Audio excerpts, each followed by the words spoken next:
अस्सलाम वालेकुम दोस्तों, आज की वीडियो में मैं आपको Redmi कंपनी के मोबाइल को रिपेयर करना सिखाऊंगा जिसका मॉडल है Redmi 13C मतलब 13C। इसका आप देख सकते हैं कि डिस्प्ले जो है वो क्रैक हो चुका है।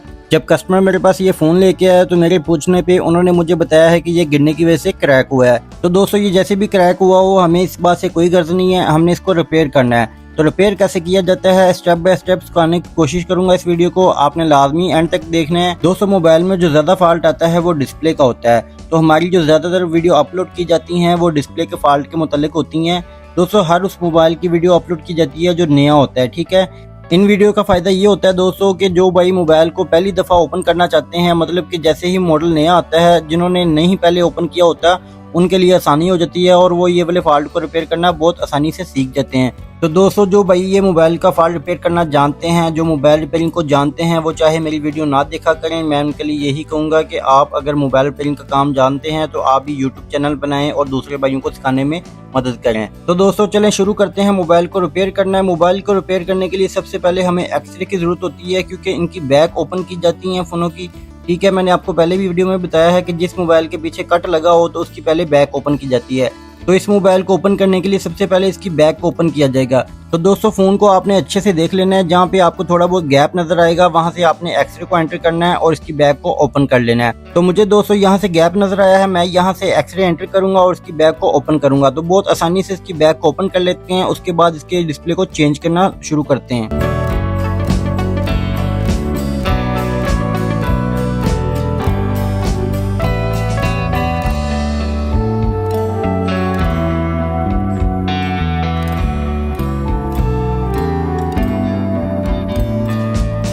जी तो दोस्तों मैंने इसकी बैक को ओपन कर लिया है। बहुत आसानी से इसकी बैक ओपन हो गई है। उसकी वजह ये थी क्योंकि ये जेन्युइन बैक थी। जेन्युइन बैक की जो होती है पीछे गम लगी वो बहुत आसानी से उतर जाती है। तो दोस्तों बैक को ओपन करने के बाद यहाँ से सारे आपने पेज ओपन करने हैं इसके, क्योंकि पेज ओपन करने के बाद ही इसका जो रिंग है वो ओपन होता है। तो मैं इसके पेज ओपन कर लेता हूँ ताकि वीडियो लेंथी ना बने। तो उसके बाद आपको बताता हूँ आपने क्या करना है। तो दोस्तों पेज ओपन कर लिया है मैंने। पेज ओपन करने के बाद आपने इस तरह से मखनातीस के साथ इसको लगा देना है ताकि पेज बाद में गुम ना हो। तो पेज ओपन करने के बाद इसका रिंग ओपन करेंगे। रिंग ओपन करने के लिए सबसे पहले आपने सिम ट्रे को बाहर निकाल लेना है। दोस्तों मैं ज़्यादातर मोबाइल का रिंग जो होता है वो सिम ट्रे वाली जगह से ओपन करता हूँ, क्योंकि सिम ट्रे वाली जगह बहुत नरम होती है और नाखून बहुत आसानी से इसमें एंटर हो जाता है। ये देखें जी, इस तरह से आपने इसके रिंग को ओपन करना है। बहुत ईजिली इसका रिंग ओपन हो जाता है। तो दोस्तों मैं इसके रिंग को ओपन कर लूँ, उसके बाद आपको स्टेप बाय स्टेप सिखाने की कोशिश करता हूँ।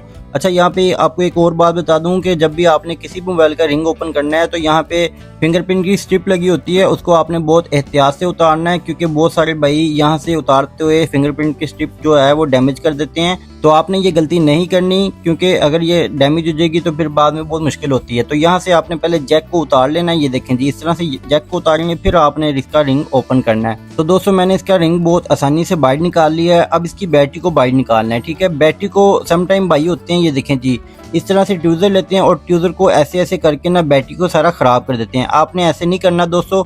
ये देखें बैटरी खराब हो जाती है। ये दो साइड पे स्टिकर नजर आ रहे हैं आपको, आपने इस तरह से इन स्टिकर को ना रिमूव कर लेना है। बैटरी के साथ ऐसे चिपके होते हैं ये, ठीक है। स्टिकर रिमूव करने के बाद आपने क्या करना है दोस्तों, आपने MBC का इस्तेमाल करना है। बहुत आसानी से इसकी बैटरी बाहर आ जाएगी।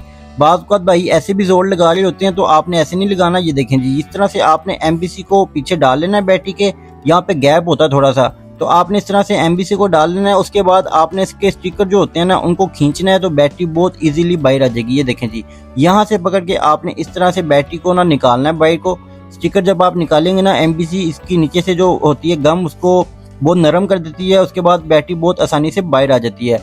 तो बात भाई यहाँ पे ट्यूजर का इस्तेमाल करते हैं वो बिल्कुल नहीं करेंगे, ठीक है। इस तरह से ये स्टिकर इसी वजह से लगे होते हैं कि बैटरी आपने इजीली बाहर निकालनी है। तो ये देखें जी, बहुत आसानी से इसकी बैटरी बाहर आ गई है। कोई इतना मुश्किल काम नहीं था और कोई बैटरी खराब नहीं हुई। जो ट्यूजर का इस्तेमाल करते हैं भाई वो भी बैटरी बाहर निकाल लेते हैं, लेकिन बैटरी खराब हो जाती है, टेढ़ी मेढ़ी हो जाती है। तो ये स्टिकर देखें जी, इस तरह से आपने पकड़ के बाहर निकालना, तो बैटरी बहुत आसानी से इसकी बाहर आ जाएगी। बैटरी को बाहर निकालने के बाद दोस्तों अगला स्टेप होता है, ये वाला जो स्टिकर है ना इसको भी आपने उतार देना है। इस तरह से आप इसको उतार देंगे, ठीक है। इसके नीचे डिस्प्ले की स्ट्रिप लगी होती है, तो हमने डिस्प्ले को बाहर निकालना है। इस वजह से डिस्प्ले की स्ट्रिप को उतारने के लिए ये वाला स्टिकर रिमूव कर देंगे। उसके बाद देखें जी, ये ऊपर डिस्प्ले की स्ट्रिप लगी है, इसको आपने रिमूव करना है, ठीक है। ये वाला इसका जैक होता है, इसको यहाँ से आपने रिमूव कर देना है, ठीक है। इस तरह से स्ट्रिप उतार देनी है और नीचे वाली साइड पे भी डिस्प्ले की स्ट्रिप लगी होती है ये वाली, ठीक है।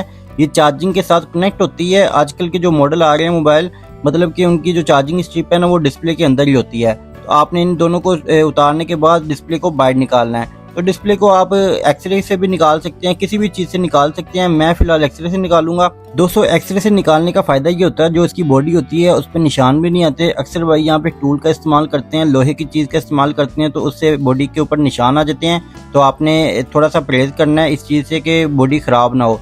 तो आप एक्सरे का इस्तेमाल कर लेंगे। यहाँ पे आप डिस्प्ले को हीट भी दे सकते हैं। तो मैं फ़िलहाल इसको ऐसे ही निकाल रहा हूँ क्योंकि हीट देने की ज़रूरत नहीं है, बहुत ईजीली ये बाहर आ रहा है। तो आप हीट भी दे सकते हैं।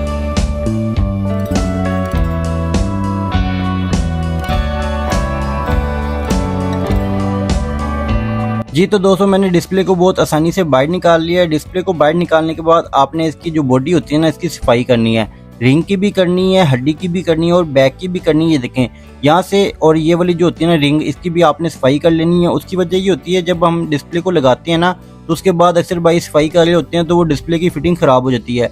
तो आपने ये तीनों काम पहले कर लेने हैं। डिस्प्ले की मतलब कि हड्डी की, रिंग की और जो बैक की है ना, ये तीनों की सफाई आपने पहले कर लेनी है। उसके बाद आपने इसके डिस्प्ले को लगाना है ताकि आपको बाद में मसला ना हो। तो मैं इसकी सफाई कर लेता हूँ दोस्तों अच्छे से। ये जो गम होती है ना, ये साफ़ सफाई करनी होती है और इसके अलावा कुछ भी नहीं करना होता। जो गम होती है वो दोबारा फिटिंग में मसला ना करे, इस वजह से गम साफ़ करनी पड़ती है। तो दोस्तों मैंने अच्छे से सफाई कर ली है। थोड़ी बहुत वीडियो कटिंग करनी पड़ जाती है उसमें, अगर हम फुल वीडियो अपलोड करेंगे या आपको दिखाएंगे तो बहुत टाइम लग जाएगा।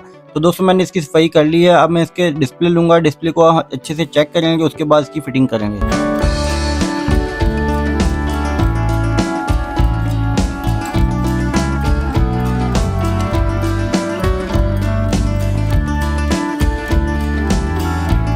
तो दोस्तों मैंने अच्छे से डिस्प्ले की जो चेकिंग कर ली है, उसके बाद मैं इसकी फिटिंग करूंगा। आपको चेकिंग का पता ही है, मैंने आपको पहले भी वीडियो में बताया हुआ है कि अच्छे से आपने डिस्प्ले को चेक करना है, टच वगैरह को, कि डिस्प्ले में लाइन नहीं है, टच मिसिंग तो नहीं कर रहा, ये चेकिंग होती है। ठीक है, उसके बाद डिस्प्ले की फिटिंग करेंगे। तो गम देखें जी, आपके सामने मैं गम लगा रहा हूँ। गम आपने बहुत माइनर से लगानी है, फिटिंग आपने ख़राब नहीं करनी। ठीक है दोस्तों, नया मोबाइल होता है तो फिटिंग आप ख़राब करेंगे तो फिर मसला होगा।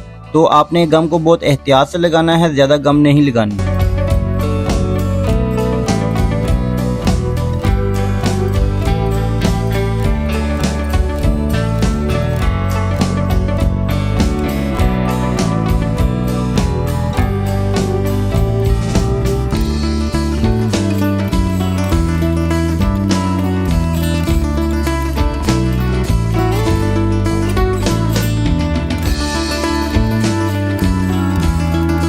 तो दोस्तों मैंने दोबारा से फ़ोन को बंद कर लिया। जैसे आपने ओपन किया था वैसे ही बंद करना है। पैनल की फिटिंग भी कर ली है, सारा कुछ कर लिया है। वीडियो को थोड़ा सा फास्ट कर दिया था, आपने देखा भी है। उसकी वजह ये है कि दोस्तों वीडियो लेंथी ना बने, क्योंकि तरीकाकार आपको समझाना होता है तो आप समझ जाते हैं। तो उसी तरह से आपने इसको बंद करना है दोबारा से। लास्ट में बैक को बंद करने के लिए आपने चारों तरफ अच्छे से गम लगा लेनी है। आपने ये एहतियात लाजमी करनी है कि आपने कोनों को नहीं भरना, ठीक है ना। बहुत माइनर सी गम लगानी है और अंदर वाली साइड पे थोड़ी थोड़ी लगानी है ताकि बाहर गम ना निकले। तो इस तरह से आपने इसको लगा देना है। दोस्तों यहाँ पे आपको एक और बात बता दूं, हर मोबाइल को टेप नहीं लगाई जाती। जब उसको बंद करना होता है ना तो टेप नहीं लगाई जाती। अब देखें इसकी जो बैक है कितनी शाइन है, ठीक है ना। नया फ़ोन है, अगर इस पर टेप लगाएंगे ना तो ये मसला कर जाएगी। मसला मतलब ये करेगी, इसकी बैक के ऊपर निशान आ जाएंगे तो जो फ़ोन की लुक होती है वो ख़राब हो जाती है। तो कस्टमर का भी आपने नुकसान नहीं करना। तो हमें अगर ऐसे आपके पास फ़ोन आता है, मिसाल के तौर पे ऐसा फ़ोन आएगा आपके पास जो बिल्कुल नया हो और उसकी बैग भी बिल्कुल 10x10 हो, तो आपने उसके ऊपर एंड पे ना रबर बैंड लगा देनी। ये देखें इस तरह से, ठीक है। आपने टेप का इस्तेमाल नहीं करना। टेप का इस्तेमाल उस पर करते हैं जो फ़ोन मतलब कि 10.8 हो या 10.7 हो, जो कंडीशन के हिसाब से। अगर 10x10 है तो फिर आपने उस पर टेप का इस्तेमाल नहीं करना, नहीं तो टेप निशान डाल देती है और बैग ख़राब हो जाती है। तो ये देखें इस तरह से आपने रबर बैंड लगा देनी है और कस्टमर को आपने कह देना कि आपने 3 से 4 घंटे फ़ोन को इस्तेमाल नहीं करना, उसके बाद आप रबड़ को उतार सकते हैं। तो ये देखें दोस्तों, आपके सामने एक रबड़ टूट गई है, दोबारा से एक लगा लेते हैं। तो ये बाज़ का टूट जाती होती हैं, ठीक है ना। रबड़ जो होती है वो थोड़ी सी नरम होती हैं, तो जब इसको कसाई डालते हैं मतलब कि फ़ोन को, तो वो टूट जाती होती हैं। तो आप नई रबड़ का भी इस्तेमाल कर सकते हैं और कस्टमर को भी ये कह सकते हैं कि अगर आपसे रबड़ टूट गई तो आपने नई इस्तेमाल कर लेनी है। तो ये देखें दोस्तों, आपके सामने नई रबड़ मैंने लगा दी है। तो इस तरह से आपने फ़ोन को बंद करना है। तो ये देखें जी दोस्तों, दोबारा से टूट गई है। चले मैं वो बाद में लगा लूँगा, कोई मसला नहीं है। तो फ़िलहाल फ़ोन प्रॉपर बंद हो चुका है। अच्छे से मैंने आपको समझाया है, आपने इस तरह से इसको रिपेयर करना है। तो उम्मीद करता हूँ आपको ये वीडियो पसंद आई होगी। अगर आपको पसंद आई है तो आपने लाइक करना है, शेयर करना है और चैनल को लाजमी आपने सब्सक्राइब करना है। उसके साथ साथ आपने बेल आइकन को भी दबाना है ताकि हमारी हर वीडियो का नोटिफिकेशन आपको मिलता रहे और आप अच्छे से काम सीखते रहें। हमारे चैनल पे इसी तरह की बहुत अच्छी वीडियो डाली जाती हैं, अपलोड की जाती हैं ताकि आप अच्छे से काम सीख सकें।